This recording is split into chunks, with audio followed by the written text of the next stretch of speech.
اب پیغمبر بہت بوڑھے ہو گئے۔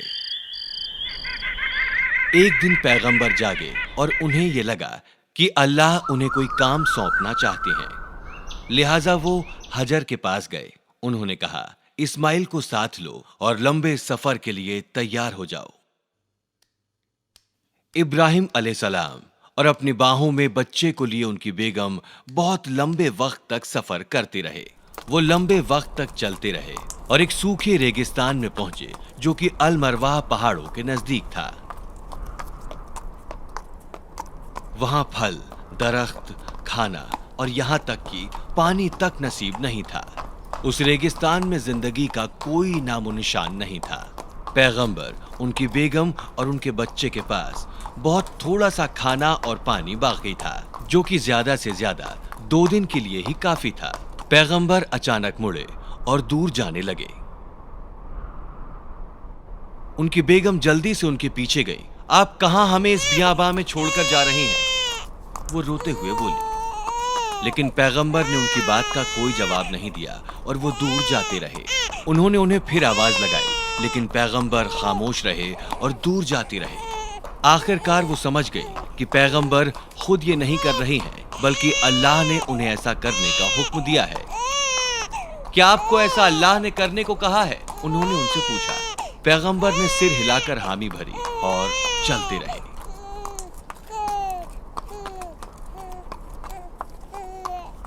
ان کی بیگم نے کہا، ہم گم نہیں ہو سکتے، کیونکہ جس اللہ نے یہ حکم دیا ہے وہ ہمارے ساتھ ہے۔ اپنی بیوی اور بچے کو بیاباں ریگستان میں چھوڑنے کے بعد پیغمبر بہت اداس تھے۔ وہاں دور دور تک کوئی نہیں تھا۔ انہوں نے اللہ سے گزارش کی کہ ان کی بیوی اور بچے کو کھانا نصیب ہو جائے۔ انہوں نے اللہ سے ان کی مدد کے لیے کچھ رحم دل لوگ وہاں بھیجنے کو کہا۔ ارے نہیں، پیغمبر نے اپنی بیگم اور بیٹے کو کیوں چھوڑا؟ انہوں نے ایسا کیوں کیا؟ کیونکہ اللہ نے انہیں ایسا حکم دیا تھا۔ اس کے بعد کیا ہوا؟ میں تمہیں باقی کہانی کل سناؤں گا۔ ٹھیک ہے ابو۔ اس کے پہلے میں جاؤں، میں تم سے کچھ سوال پوچھتا ہوں، کیا تم تیار ہو؟ ہاں میں تیار ہوں۔ ٹھیک ہے، تو بتاؤ پیغمبر کو آگ میں کیوں پھینکا گیا؟ یہ رہے تمہارے اشارے۔ پہلا، انہوں نے ان بتوں کو توڑا جن کی وہ پرستش کرتے تھے۔ دوسرا، انہوں نے بتوں کی چوری کی۔ اور تیسرا، انہوں نے بتوں کو جلا دیا۔ یہ بہت آسان ہے۔ پیغمبر کو آگ کے حوالے کیا گیا کیونکہ انہوں نے بتوں کو تباہ کیا جس کی لوگ عبادت کرتے تھے۔ ماشاء اللہ، یہ صحیح جواب ہے۔ شکریہ ابو۔ پیغمبر نے بادشاہ نمرود کو کیا کرنے کو کہا؟ پیغمبر نے بادشاہ کو سورج کو مغرب سے اگانے کے لیے کہا۔ یہ صحیح ہے نا ابو؟ پھر سے صحیح جواب۔ اب مجھے بتاؤ، جب پیغمبر نے بیبیلون چھوڑا تب ان کے ساتھ کون تھا؟ پیغمبر کے بھتیجے ان کے ہمسفر بنے۔ ایک اور عقیدت مند سارا بھی ان کے ساتھ چل پڑی۔ بہت اچھے۔ اچھا یہ بتاؤ، پیغمبر کے پہلے بیٹے کا نام کیا تھا؟ وہ اسماعیل علیہ السلام تھے۔ ماشاء اللہ، پھر سے صحیح جواب۔ اور اب میرے جانے کا وقت ہے۔ انشاءاللہ میں تمہیں باقی کہانی کل سناؤں گا۔ آئی ہوپ آپ کو پتہ لگ گیا ہوگا کہ حضرت ابراہیم علیہ السلام کو آگ میں کیوں ڈالا گیا تھا۔ پھر اللہ تعالیٰ نے جو ہے کیسے جو ہے حضرت ابراہیم علیہ السلام کے لیے جو تھی آگ ٹھنڈی کی تھی۔ تو جاتے جاتے جو ہے اس ایپیسوڈ میں جو ہے میں کچھ سنتیں وغیرہ بتانے جا رہا ہوں آپ صلی اللہ علیہ وسلم کی طرف سے۔ ٹھیک ہے، جیسے آپ وسلم کہتے ہیں کپڑے پہننا تو 3 دفعہ جھاڑ کے کپڑے پہنو، کیونکہ کوئی ہو سکتا ہے کہ کیڑا وغیرہ ہوتا ہے، جب جھاڑے تھے نا کیڑے وغیرہ چلے جاتے ہیں، اگر جھاڑ کے نہیں بنتے کیڑے وغیرہ آپ کو کاٹ سکتے ہیں۔ دوسرا نمبر کیا، جب آپ مسجد کے لیے جائیں تو آپ بھاگ کر کبھی نہ جائیں، کیونکہ بھاگ کے جائیں گے تو ایکسیڈنٹ وغیرہ ہو سکتا ہے، کہ ٹانگ وغیرہ ٹوٹ سکتی ہے، وہ آرام سے جائیں۔ اگر البتہ آپ نے جب آگے سے نماز پڑھنی تو جیسی اذان ہو وضو کر کے آپ چلے جائیں۔ اگر آپ تھوڑا لیٹ ہو گئے تو آرام سے جائیں۔ آپ کو جو ہے جماعت کے ساتھ دوست جتنے بھی آپ کو سنتیں وغیرہ ملیں گے، 2 3 ایک آپ کو مل جائے گی آرام سے۔ اس کا آخری سنت جو ہے میں بتانے جاتا ہوں، جب مہمان آئے تو مہمان نوازی اب کیجیے، دل کھول کر کیجیے، کیونکہ وہ جو ہے جب جاتے ہیں تو ہمارے ساتھ ہمارے گناہ جو ہوتے ہیں لے کے جاتے ہیں، وہ رزق ساتھ لے کے جاتے ہیں۔ یہی ایک پوکلنگا کرتا ہے اختتام پذیر امید ہے کہ آپ کو یہ سنتیں سن کر حضرت علیہ کا واقعہ سن کر جو ہے اچھا لگا ہوگا. مجھے دیجیے اجازت، پھر ملتے ہیں کہ آخری ایپیسوڈ میں. فی امان اللہ کے دعا میں یاد کیجیے. میرے فیس بک پیج کو جو ہے فالو کیجیے. جو پیزا فیس بک آرڈر ضرور منگوائیں تاکہ جو ہے مجھے آرڈر وغیرہ مل سکیں. ایٹ ٹائم چلا دوں گا. اللہ حافظ. Audio Jungle.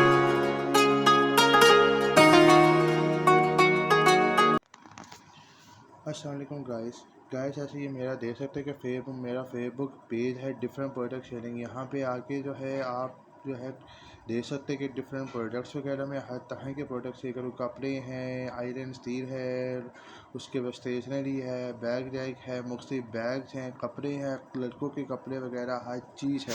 اب اس طرح سے جو ہے آپ جو ہے یہاں جو دیکھ سکتے ہیں، جیسے کہ شروع میں جو میں نے اسٹف وغیرہ بتائے ہیں اس طرح ہم بھی دیکھ سکتے ہیں. اسٹف کو ہے باقاعدہ میں نیچے ڈسکرپشن میں بھی مینشن کر دوں گا ڈیٹیل کہ آپ نے جو ہے کس طرح سے آرڈر وغیرہ کرنا ہے. تو اس کا جو لنک ہوگا میں جو ہے ڈسکرپشن میں بھی دے دوں گا.